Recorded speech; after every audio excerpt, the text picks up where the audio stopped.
Está no ar, abre aspas, o primeiro jornal multidigital do eixo SP-Rio. Abre aspas. Apoio. FIA. A FIA faz diferença. Sicredi. Gente que coopera, cresce. Segunda-feira, 9 de dezembro, ao vivo pelos Facebooks da SP-Rio Mais e do Jornal Vale, está no ar o Abre Aspas, direto dos estúdios da SP-Rio Mais, no Jardim Aquários, em São José dos Campos, São Paulo. Você confere nesta edição. Brasil apresenta leve melhora, mas perde uma posição no IDH. Bolsonaro cancela a ida de ministro à posse de Fernandes. Datafolha aponta Moro como o ministro mais bem avaliado. Combate ao tráfico cresce na RM Vale. Duas cidades do litoral norte estão no top 10 do ano novo. Essas e muito mais notícias na edição de hoje do Abre Aspas, logo após o comercial. Fique com a gente.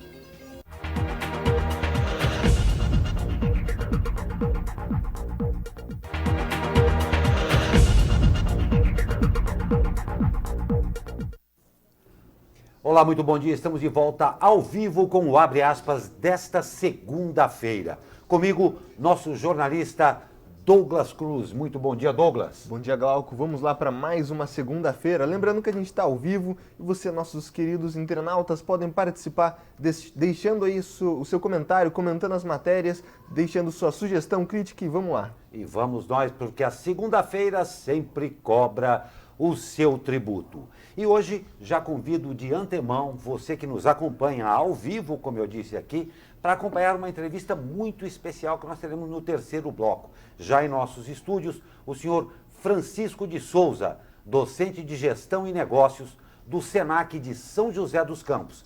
E o assunto é pra lá de importante. Sabe o 13º? Então, qual é a melhor forma de utilizá-lo? Então você já está convidado a fazer conosco ao vivo esta entrevista logo mais. Vamos às notícias.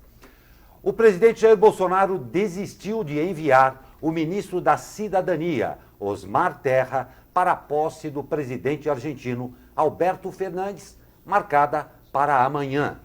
A informação foi divulgada pelo jornal argentino O Clarín.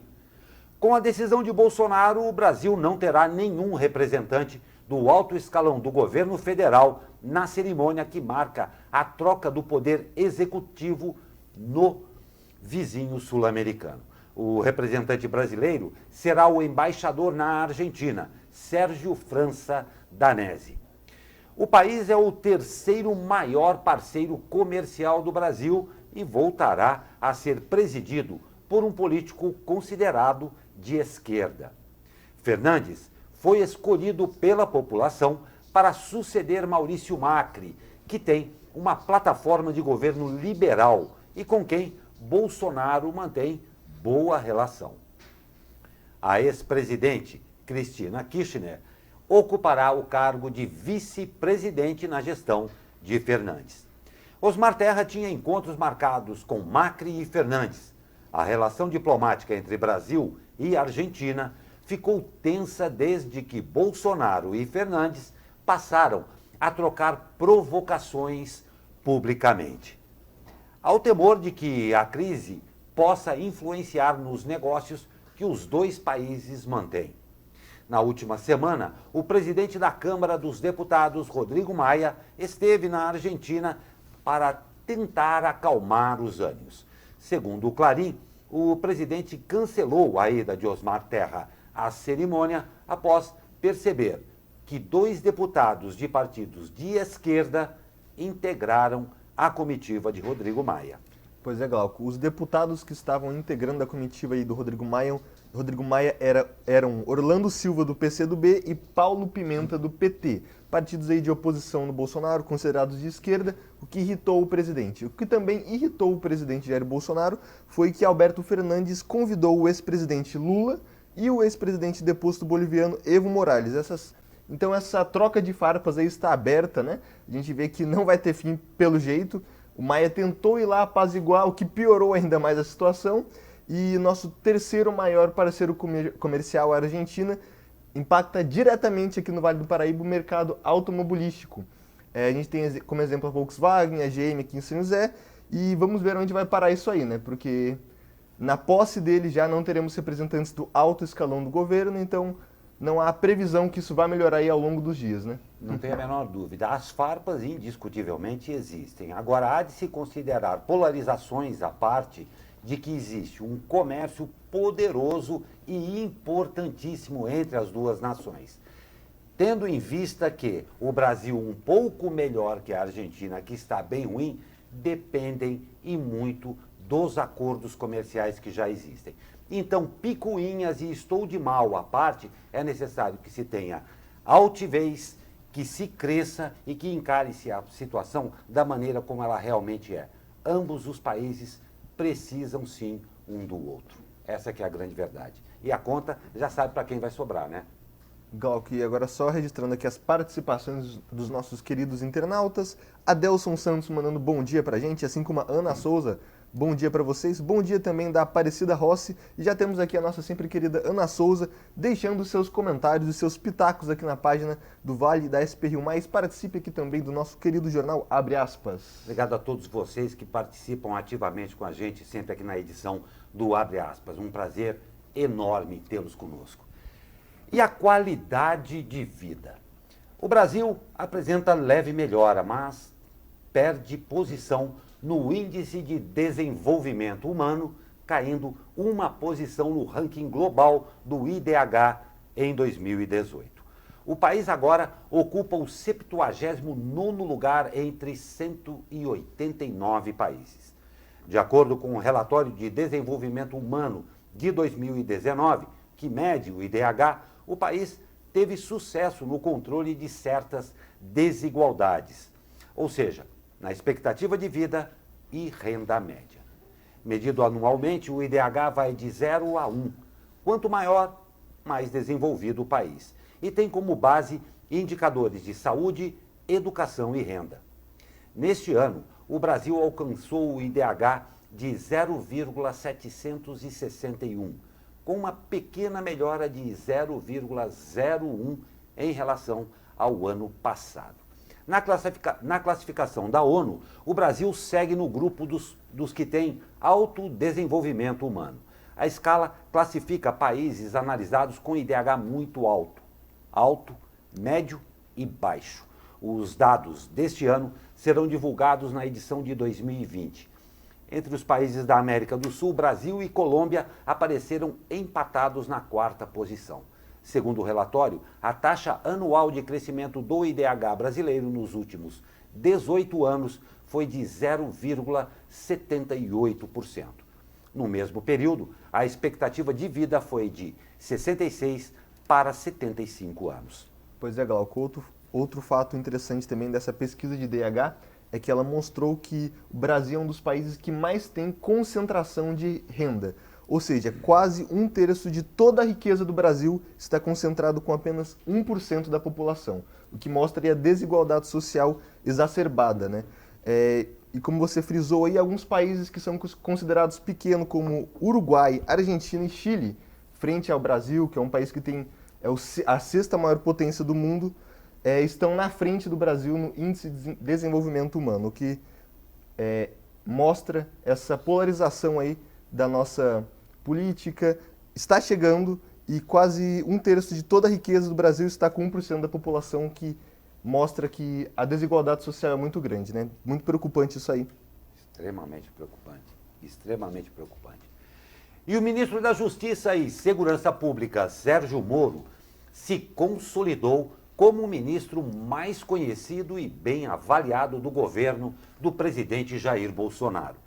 Os dados apontam que 93% dos brasileiros conhecem o ex-juiz federal e 53% avaliam sua gestão como boa ou ótima.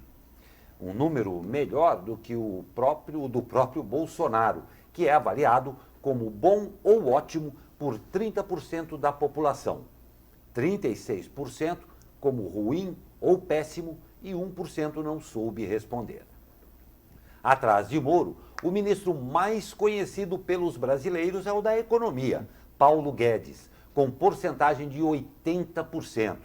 Ele não é, no entanto, o segundo mais bem avaliado. Com 39% de aprovação, ele perde a posição para a ministra da Mulher, Família e Direitos Humanos, Damares Alves, que é avaliada por 43% das pessoas como ótima ou boa. Porém, ela é conhecida por 55% da população. Pois é, Glau, que esse trabalho do Moro ficou muito conhecido como juiz ainda, no caso, na atuação dele na Lava Jato, mas em 2019 ele teve uma atuação muito importante na criminalidade aqui no Brasil. Segundo dados aí do próprio governo, cerca de 22% das mortes violentas caíram em 2019 no Brasil. Então ele está sendo bem avaliado também pelo seu trabalho, mas também pelo seu antigo trabalho como juiz aí da Lava Jato. Pois bem, 93% dos brasileiros, segundo a Datafolha, conhecem o Moro, que é um índice muito grande, né? E ele é 23% mais bem avaliado do que Bolsonaro, o que demonstra aí o conhecimento e a satisfação do brasileiro com o trabalho do Sérgio Moro. Respondendo a um comentário aqui na nossa live sobre um acidente na Dutra, sim, uma carreta tombou na Via Dutra no quilômetro 161, sentido Rio de Janeiro, no trecho de Jacareí, na madrugada desta segunda, de domingo para segunda, né? O trecho ficou interditado por cerca de 4 horas e o congestionamento chegou a 5 quilômetros. O motorista de uma carreta perdeu o controle, bateu no canteiro central e invadiu a pista contrária. O trânsito ficou interditado até às 7 horas, por isso tem um trânsito meio intenso no local, respondendo aos comentários da nossa transmissão, que estão perguntando aí o que aconteceu na rodovia Presidente Dutra. Ok, nós estamos aqui sempre atentos para você e, claro, com você. Uma observação a respeito dessa pesquisa.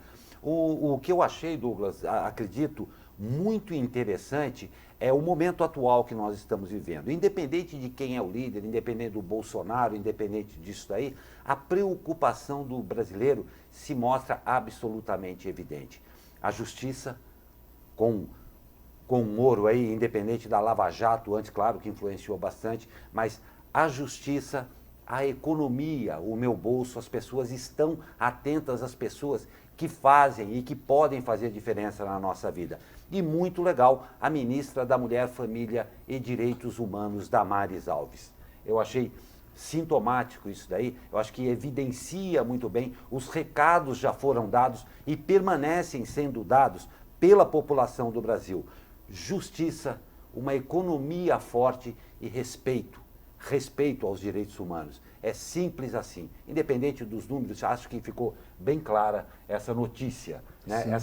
O que deu aí à população. Sim, e é interessante também um comentário aqui da Ana Souza, que foi de uma certa injustiça com o ministro Tarcísio da Infraestrutura. Está fazendo um grande trabalho Excelente que trabalho. Não foi muito bem lembrado pela população na pesquisa, mas eu acho que é mais por uma falta de conhecimento sobre o ministro, né? Porque o Sérgio Moro, assim como o Paulo Guedes... A evidência deles é muito maior, sim, né? O Paulo Guedes e a própria Damares são muito midiáticos, né? Exatamente. Estão sempre aí na mídia, aparecendo com declarações polêmicas, por isso são mais bem lembrados. Mas o ministro Tarcísio também vem fazendo um grande trabalho na infraestrutura. Não tem a menor dúvida. E o presidente Jair Bolsonaro informou, por meio de rede social, que determinou o envio ao Comitê Gestor do Simples Nacional de uma proposta de revogação da medida que exclui da categoria de microempreendedor individual pelo menos 26 ocupações e atividades, a maior parte delas profissões da área artística e cultural. O anúncio ocorreu depois da repercussão negativa da decisão, em especial no meio artístico. Ao serem excluídas do MEI, as ocupações e atividades deixam de se beneficiar dessa condição para recolher o Simples Nacional, cuja tributação é menor que a das médias e grandes empresas. Os profissionais também pedem a isenção de tributos federais. O MEI existe há 10 anos com o objetivo de incentivar a formalização de pequenos negócios e de trabalhadores autônomos a baixo custo. Podem aderir ao programa negócios que faturam até R$81 mil por ano e têm, no máximo, um funcionário. Pois é, Glauco, essa categoria da cultura reclamou muito, principalmente aí os músicos, DJs, humoristas, os instrutores de artes cênicas, proprietários de bar, etc., que eram eram as categorias que seriam aí excluídas do MEI. Portanto, a área da cultura reclamou e o presidente, assim como o Rodrigo Maia, se manifestaram também, presidente da Câmara dos Deputados, que não vai haver exclusão dessas categorias do MEI. Vamos acompanhar se isso vai realmente acontecer, né? E vamos acompanhar. Mais uma coisa para acompanhar. Vamos acompanhar. Continuamos acompanhando. E agora uma notícia internacional. 5 pessoas morreram e 18 ficaram feridas após um vulcão da Ilha Branca entrar em erupção na costa leste da Nova Zelândia. Nesta segunda-feira. De acordo com a polícia, 10 pessoas estão desaparecidas. Cerca de 50 pessoas visitavam a Ilha Branca quando o vulcão, conhecido como Wakaari, explodiu, lançando uma grande quantidade de cinzas, pedras e fumaça no ar. O representante da polícia da Nova Zelândia, John Timms, explicou que, por causa do risco, os serviços de emergência não estão tendo acesso à ilha. A Agência Nacional de Emergências emitiu alerta para possíveis novas erupções. As autoridades neozelandesas cancelaram as excursões na região, visitada, olha só, a cada ano por uma média aí de 10 mil pessoas. Esse vulcão já registrou diversas erupções nas últimas 5 décadas. A mais recente aconteceu em 2016. Corajoso o pessoal também. É um turismo aí vulcânico, né? Infelizmente, aconteceu essa erupção quando a ilha estava bem povoada, né? Mas o vulcão movimenta o turismo exatamente por ser um vulcão... Está vendo as imagens aí também, né, Douglas? Exatamente por ser um vulcão ativo, né? Mas infelizmente essa erupção aconteceu em grandes proporções com muitos turistas na ilha, né? Não tem dúvida, é uma coisa meio assustadora, mas como a gente estava comentando um pouco antes daqui da edição, a natureza é fantástica, né? Porque a despeito, sabemos todos que é uma tragédia, mas as imagens são absolutamente maravilhosas, né? Exatamente, um poder impressionante, né? Não tem a menor dúvida, poder absoluto, não é? Pois é, acabamos o primeiro bloco, a gente vai para um rápido intervalo e voltamos logo mais, claro, sempre contando com a sua participação. E uma observação aqui, eu quero mandar um grande abraço e agradecer muito ao Oswaldo D'Amico, a quem eu tive o prazer de conversar nesse domingo, e falou aí que, apesar de não participar ativamente, é assíduo aqui em ver o Abre Aspas, elogiou bastante, e eu agradeço muito ao que você disse aqui, e saiba também que todas as suas observações serão discutidas aqui na nossa redação. Então, se você estiver também nos assistindo, eu agradeço demais a sua audiência e uma ótima segunda e semana a você também, meu amigo Oswaldo D'Amico. Rápido comercial, já voltamos, fique com a gente.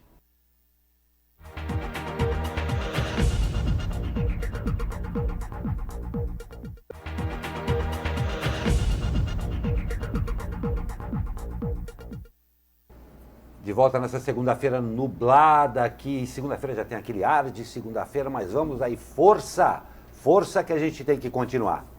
E a Prefeitura de São José dos Campos publicou no sábado o edital do VLP, o veículo leve sobre pneus, elétrico para transporte de massa na cidade. O projeto deve substituir o BRT, que é o transporte rápido por ônibus.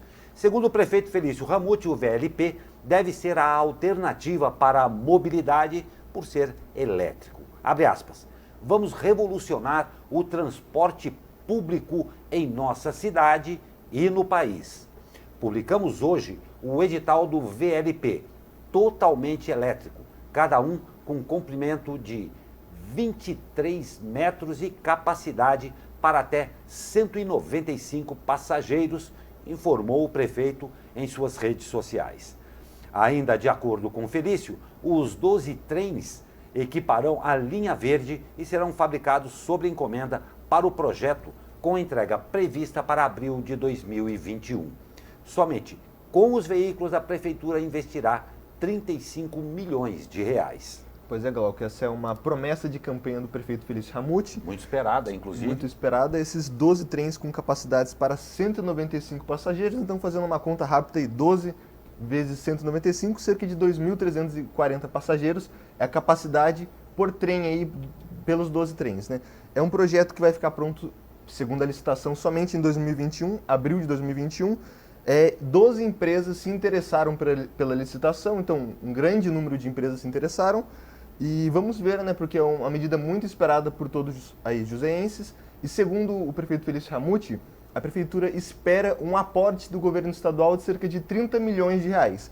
Pois, segundo a prefeitura, é uma obra que seria quase interestadual, pois ela vai ali... Intermunicipal, perdão. Desde a região sul até a região leste, ou seja, interligando as cidades de Jacareí e Caçapava. Vamos ver aí, vamos esperar o andamento, porque o governo estadual ainda não confirmou esse aporte de 30 milhões.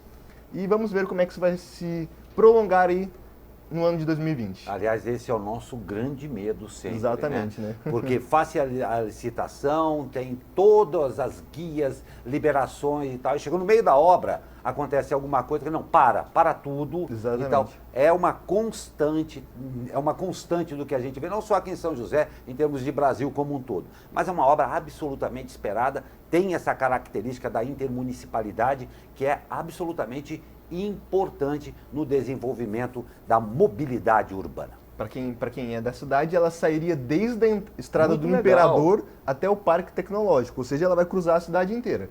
Agora a gente espera para ver se realmente vai sair do papel, né? Porque a gente já teve aí várias obras em São José dos Campos sendo cotadas, o tal do VLT, BRT, e a gente sempre teve na cidade os ônibus, né? Então a gente espera que isso realmente saia do papel. Sem falar do trem intercidades aí, que é um projeto estadual, que também é outro que já foi falado de trem-bala, trem intercidades, e até agora nunca nada saiu do papel. Pois é, Douglas, então só para constar aqui, eu sou muito pouca coisa mais velho do que você, né? Opa. Você imagina já o que eu já ouvi que ia acontecer? Só faltou ter teletransporte aqui. Verdade, o resto ele já apareceu de tudo, mas esperamos sinceramente e toda a fé para que a coisa aconteça mesmo. Muito legal. E o prefeito de Taubaté, Ortiz Júnior, ajuizou ação direta de inconstitucionalidade no Tribunal de Justiça para contestar a lei que alterou a composição do Conselho Municipal de Transporte Coletivo. Na ação, Ortiz pede a derrubada dos trechos incluídos por emendas parlamentares, sob a alegação de que houve ofensa ao princípio da separação de poderes. Ele também argumentou que, como os conselhos são vinculados às estruturas das secretarias municipais, cabe apenas ao prefeito legislar sobre o tema. Criado por lei em 1999, o conselho nunca foi constituído. Em maio de 2018, Ortiz enviou um projeto à Câmara para alterar as regras de composição do órgão. O texto foi aprovado em maio de 2019, mas com 4 emendas que foram vetadas pelo prefeito. No entanto, os vetos foram derrubados por unanimidade pelos vereadores. O conselho segue sem ser formado. Taubaté está aprendendo aí com São José dos Campos e Jacareí, né? Porque esse Conselho de Mobilidade Urbano, COMOB, famoso, começou aqui em São José, depois que o Ministério Público começou a parar aí algumas ações da Prefeitura por dar indícios que não teria participação da comunidade no transporte público. Quem usa transporte público é a comunidade. Pois bem, isso aconteceu em São José, aconteceu em Jacareí e agora Taubaté, pelo visto, também está aprendendo, porque com certeza teremos ações aí do Ministério Público no COMOB de Taubaté. Pois é, o envolvimento de tempo que levam em todas essas ações que campeiam entre todas as pastas, acaba amarrando a administração pública, essas coisas que parecem insolúveis, mas que com um pouquinho de boa vontade se resolveriam, ou melhor, nem aconteceriam, na verdade, né?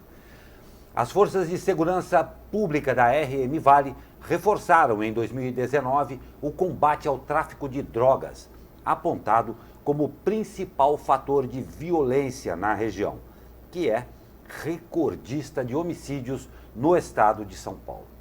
De acordo com a Secretaria de Segurança Pública, o tráfico de drogas é responsável por 70% dos assassinatos na área. No Vale do Paraíba, foram registradas 2.512 ocorrências de tráfico de janeiro a outubro, quase 8 por dia.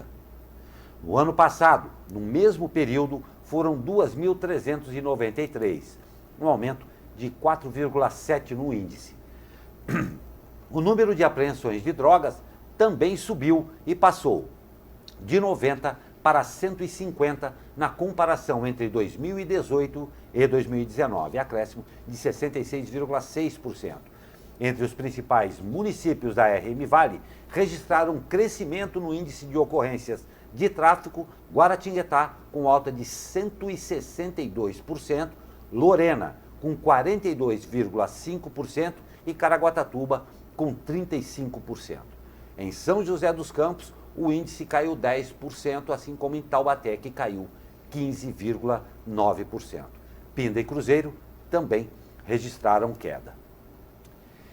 E um motorista de 25 anos embriagado atropelou 2 ciclistas na manhã deste sábado na Dutra, em São José dos Campos. Uma das vítimas, de 31 anos, não resistiu aos ferimentos e morreu no local. Eles trafegavam pelo acostamento no momento em que foram atingidos. O outro ciclista teve apenas ferimentos leves, foi atendido e liberado. A Polícia Civil informou que o motorista fugiu do local sem prestar socorro, mas foi preso após uma testemunha acionar a equipe. De acordo ainda com a polícia, o homem não tinha habilitação e estava embriagado. Houve perseguição e ele foi preso depois de bater contra um poste. De acordo com a Polícia Rodoviária Federal, o teste do bafômetro registrou 0,77 miligramas de álcool por litro de sangue, quase o dobro do índice que determina prisão por embriaguez ao volante. O motorista permanece preso. Pois é, Glauco, nesse caso a gente sempre ressalta que, vou beber, vou dirigir, tá tranquilo. Atropelar alguém no acostamento, às vezes, não é uma questão de perder o controle do carro. É uma questão, às vezes, de balançar o carro ou de não prestar atenção por algum momento. E a bebida dá nisso aí, né? Nossa Senhora. Triste, né? Muito triste, muito triste. Até quando a gente vai ter que dar notícias assim? É triste. Mas vamos falar de verão, que o que interessa é a gente botar a coisa para se divertir um pouco, porque chegou verão e férias para muita gente. As piscinas verticais estão sendo sucesso nos fins de semana de verão aqui em São José dos Campos. Com o calor chegando, a população, claro, arrumou um jeito diferente de se refrescar. E também com a chegada das férias, fique atento porque tem alteração nos horários. Confira. Com o calor chegando a quase 35 graus, nada melhor do que se refrescar em uma piscina, não é?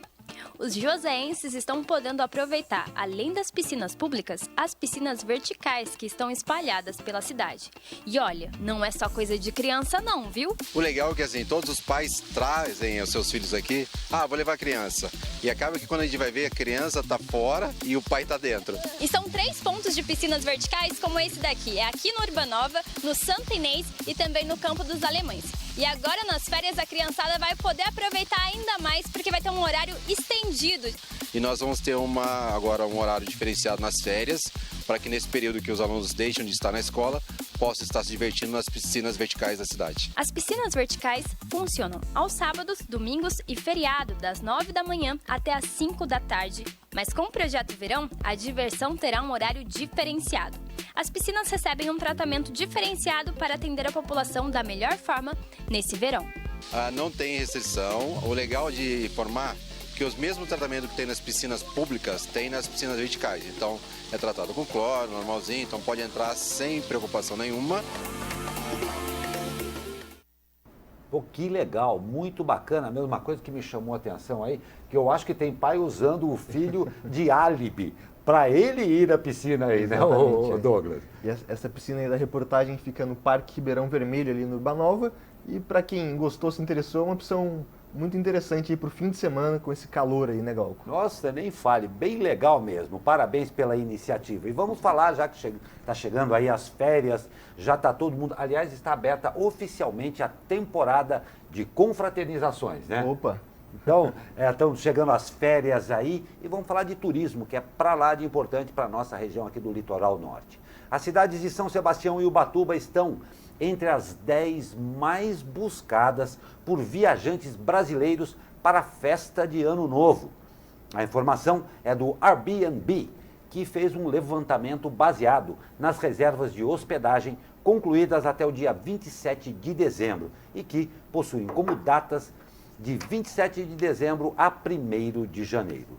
Na lista, 8 das 10 cidades mais procuradas pelos turistas para aproveitar aí o fim de ano, claro, são as litorâneas, com exceção de São Paulo e Gramado, no Rio Grande do Sul.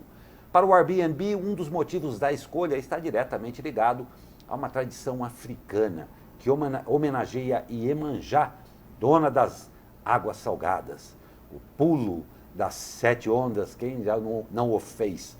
O ritual é concebido de diversas formas, mas, na maioria das vezes, como ato de purificação do corpo e espírito. E antes da chegada do mar de turistas, as cidades realizam, claro, os preparativos junto ao setor hoteleiro. Em Ubatuba, uma reunião discutiu os preparativos do receptivo de cruzeiros no fim de novembro e outra abordou o acesso e a circulação de veículos turísticos. O primeiro navio deve chegar à cidade aí no dia 12 de dezembro. A reunião contou com agências de turismo, transportadoras turísticas, representantes de atrativos culturais e taxistas. Importantíssimo isso daí, né? Entre as 10 mais procuradas do país para o ano novo estão em Ubatuba e São Sebastião. Muito importante e muito bom para o nosso turismo regional. A gente espera que essas cidades agora se preparem para comportar o tanto de gente que vai lá no fim de ano, né? Que é uma enorme preocupação para todo mundo que conhece o nosso litoral norte. E olha, infelizmente o turismo, na verdade, ainda não foi tratado no Brasil com todo o potencial que ele tem. Nós estamos começando, a gente vê as atitudes das prefeituras do litoral norte, claro, preocupadas, porque o atrativo em termos financeiros é enorme. Agora, que muita coisa precisa melhorar, isso precisa mesmo. Porque o manancial turismo ainda está engatinhando no nosso litoral norte, assim como em todo o nosso Brasil. Nós vamos para um rápido comercial, na volta tem tempo com ele, Caio Souza, que sabe tudo a respeito disso. E como eu falei no primeiro bloco também, já em nossos estúdios, o senhor Francisco de Souza, docente de Gestão e Negócios do SENAC, porque chegou o final do ano. E para você não ficar atropelado no mês de janeiro, que é o mês dos IS, que é IPVA, IPNUD, pense bem o que você vai fazer com o seu 13º salário. Rapidinho, a gente já volta, fica com a gente.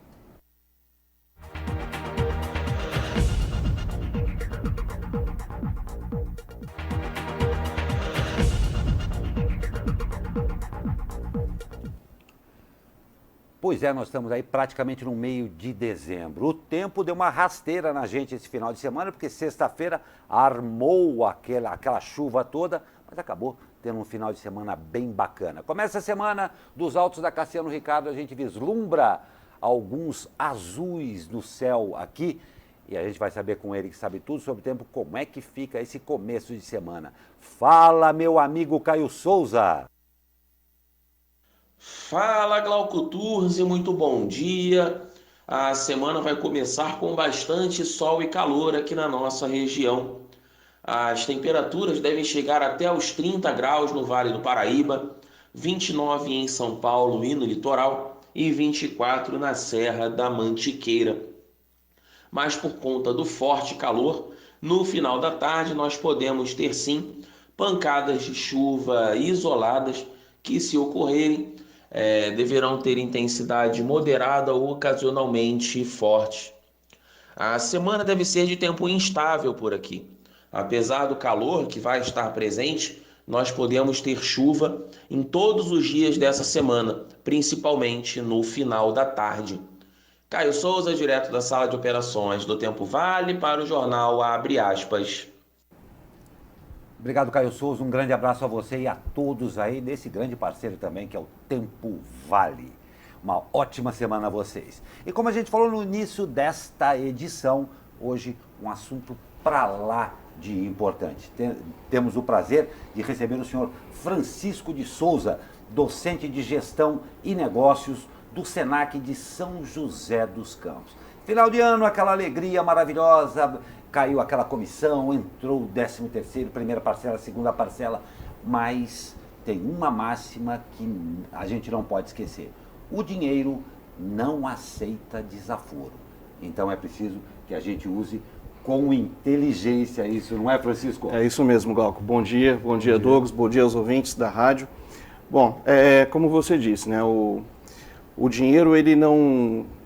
Você precisa aprender a respeitá-lo, né, de alguma forma, porque senão você acaba se complicando, né, e como a gente disse, né, a vinda do 13º, né, para o nosso orçamento, é sempre um alívio em alguns momentos, mas a gente precisa saber usar esse recurso com muita parcimônia, né, a gente precisa saber usar ele com sabedoria.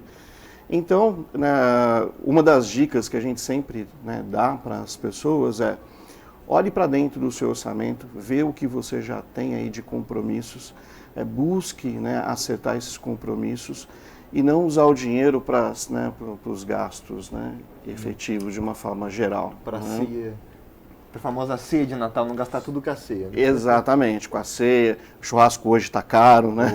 Pela hora da morte, eu diria. É verdade. Então, tomar muito cuidado com esses aspectos, né? Então, se você tem já compromissos assumidos ao longo do ano, se você puder fazer essa quitação, use ele com sabedoria, né?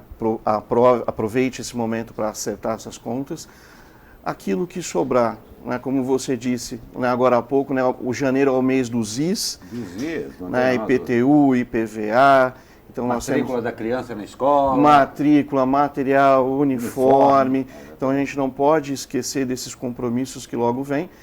E se você puder optar, né, por fazer o pagamento já à vista, né, tanto do IPTU como do IPVA, por exemplo, o IPTU em São José esse ano, para quem fez o pagamento à vista, deu um desconto de 7,5%. Né? Então, a gente acha assim, pô, 7,5% é quase nada, mas esse nada entra no seu caixa, né, no seu orçamento como sobra. E aí você pode aproveitar esse recurso da melhor forma possível. Então, Francisco, muito legal, exatamente isso aí. O 13º habita o psicológico do brasileiro, como de todo mundo que vai receber isso daí, de uma forma que não é a mais adequada, digamos assim. Mas aí entra um outro ponto também, que as pessoas podem, de repente, começar com esse 13º, né? Que é a educação econômica, vamos dizer, e financeira aí. Essa transição nunca é uma coisa fácil, né? Mas isso daí que você falou talvez seja a primeira e melhor dica. Olhe para dentro do seu orçamento. Sim. E veja como você pode compô-lo nesse sentido. Agora, o primordial é que isso tem uma sequência também, é por aí mesmo? Sim, é isso mesmo, Glauco, é assim. Quando você fala em um orçamento doméstico, a gente precisa levar em conta, né, os principais gastos que uma família tem, né, geralmente aluguel, água, luz, que são os principais gastos. Então, tomar muito cuidado com isso, colocar isso de uma forma bem planejada, do início até o final do ano. Tá? Fazer um monitoramento desses gastos, ou seja, se você já fez um planejamento prévio, né, eu costumo dizer, estava até comentando ali há pouco, para você ter uma liberdade financeira é preciso você ter disciplina financeira. Perfeito, perfeito. Né? Então é preciso ter essa disciplina. Então, planejou, controla, monitora. E saber fazer, né, por exemplo, assim, o que eu posso fazer com aquela sobra, com aquele excedente, né, de salário, que para o brasileiro isso é quase incomum. Na maioria dos meses sobra mês e falta salário. Exatamente. Né? O pessoal fala assim, pô, Francisco está de brincadeira com a gente. Mas se você consegue ter essa disciplina, você consegue fazer uma sobra de caixa e você consegue, acho que o primeiro passo de toda pessoa é fazer o quê? Um fundinho de reserva, um fundinho de emergência. Igual a nossa avó tinha lá um potinho de açúcar. Sabedoria. Sabedoria dos antigos. Um porquinho. Exatamente, um cofrinho, porque se acontece alguma coisa, é preciso ter esse cuidado. Uma outra coisa que eu gosto de ressaltar, e você me lembrou bem,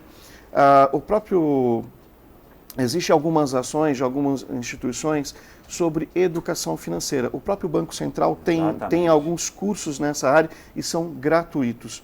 Tá? Qualquer pessoa com acesso à internet pode acessar o conteúdo ali e ter assim uma boa visão sobre como fazer melhor o meu planejamento, como buscar essa disciplina com relação aos gastos, né, que eu tenho. Então isso é muito importante sim para as pessoas. Porque o planejamento financeiro é individual ali da casa, né? Porque, Sim. por exemplo, a gente está dando uma dica aqui, pagar o IPTU e IPVA, mas às vezes as pessoas podem ter uma dívida muito maior que está estourando, então a dica vale para todos, mas no caso é individual ali da sua residência, né? Sim, sim. É como a gente fala, cada família tem as suas preocupações, cada família tem os seus gastos, mas em termos de regra geral, o que a gente pode fazer é tomar esse cuidado em planejar bem, né, ter a disciplina, ou seja, cuidado com aquelas idas ao shopping. Que não é fácil. Não é. É porque a gente às vezes quer...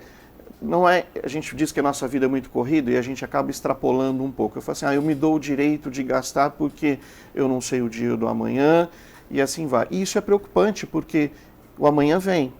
Chega, é impressionante. É impressionante. O dia 10 chega. Chega. O dia 10 chega, os boletos, né, estão ali para serem pagos. E como é que eu faço para chegar ao dia 10? A gente é um povo muito esperançoso com o futuro. Às vezes esperançoso demais. Francisco, quero falar uma outra coisa com você, claro, saber a sua opinião a respeito. Até um tempo atrás, a gente ouvia pouco falar em educação financeira, em educação, em entender melhor a economia e tudo mais. E se tinha uma noção de que eu vou aprender a fazer isso o dia que eu tiver muito dinheiro para saber aplicar. Né? E já está vendo, você mesmo citou aqui, que o próprio governo disponibiliza gratuitamente isso daí para você aprender. O Senac também faz um trabalho a respeito disso daí. Como é que é, dentro da instituição Senac, esse aporte à população aí, uma noção dessa? Então, o Senac ele tem vários eventos, né, que acontecem ao longo do ano, falando sobre, sobre gastos, né, falando sobre finanças. Nós temos vários cursos na área de gestão financeira. Tá? O Senac tem uma plataforma, né, de bolsas também para as pessoas, então as pessoas que se inscreverem nos cursos, né, existe, claro, um limite de bolsas para cada turma, mas se você se cadastrar, né, dentro do tempo, né, limite ali, é possível você conseguir essa bolsa de estudo. E tem vários cursos na área de gestão financeira no Senac ao longo do ano. E fora alguns eventos que nós promovemos ali ao longo do ano também.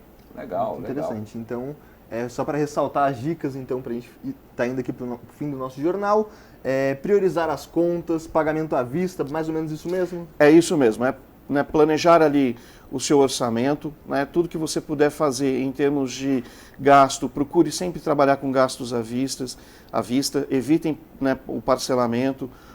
Se vocês possuem já dívidas, paguem elas em dia, para não deixar, porque os juros acaba comendo parte desse orçamento, então isso é muito preocupante.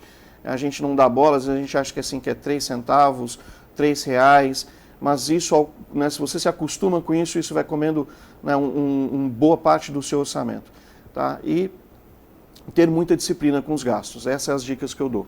Perfeito. Indo para 2019 sem dívida. Exatamente. 2020, perdão. E o começo é sempre difícil, né? Você fala, nossa, aquilo que falou assim, pô, eu tô naquele frenesi, vou ao shopping, então, se não der para começar por aí, faz o seguinte, não vá ao shopping. Exatamente. Já é um começo. Eu não vou me aguentar, não vá ao shopping. Exatamente.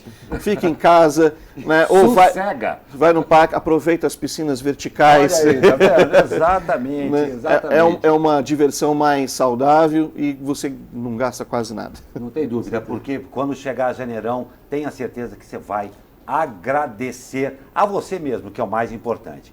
Francisco, eu agradeço demais a sua vinda aqui ao Abre Aspas dessa segunda-feira. Espero que a gente intensifique isso daí, porque esse é um assunto riquíssimo. E outra coisa, a gente considera até de utilidade pública. Com certeza. Atualmente isso daí. E para quem quer conhecer o Senac aqui de São José dos Campos, como é que faz? Então vamos lá. O Senac aqui em São José fica na Avenida Saigiro Nakamura, número 400, na Vila Industrial. Se vocês quiserem acessar o site, é www.sp.senac.br. /SJ-Campus. Aí você consegue ter acesso aos cursos da unidade daqui de São José. Perfeito. Para quem não conhece, o Senac fica ali do lado do famoso tiro de guerra, né? Exatamente. Pronto, interior a gente tem que falar perto do quê? Porque esse negócio paulistano que adora. Você pega Rubem Berta, desce aqui, pega não sei o quê, Raposo... Né? Não, aqui a gente é perto da casa do nosso amigo, é perto do tiro de guerra. Francisco, eu agradeço demais a sua presença. Peço que você leve um grande abraço ao meu amigo Rubens Vinha, lá Pode do deixar. Senac, essa instituição que eu pessoalmente amo, uma instituição pra lá de séria e que vale a pena você ir lá e conferir esses cursos, porque é seríssima essa instituição. E agradeço também a presença aqui em nossos estúdios da Lucas, assessora, com S, a Lucas, assessora de imprensa. Muito obrigado, Francisco, muito obrigado. A gente vai continuar aqui com o esporte para você até ficar por dentro do que aconteceu. Você já deve saber, né? Mais ou menos. Obrigado, Gol. Obrigado, Douglas. Obrigado, Lucas. E olha só, vamos de esporte, porque agora complicou. O São José Basquete perdeu mais uma no NBB. Na sexta-feira, a equipe da região foi superada pelo Minas por 109-93 dentro de casa. Com o resultado, o time da região, comandado pelo técnico Paulo César Jaú, segue em antepenúltimo lugar entre os 16 times, com 3 vitórias e 9 derrotas. O duelo de sexta foi o último de uma série de 4 partidas seguidas do São José diante da torcida. O balanço foi de apenas 1 vitória e 3 derrotas. Agora os joseenses voltam a jogar na outra segunda-feira, dia 16, contra o vice-líder Flamengo, no Rio de Janeiro. Isso vai ser difícil mesmo, hein? E nada muda para os campeões.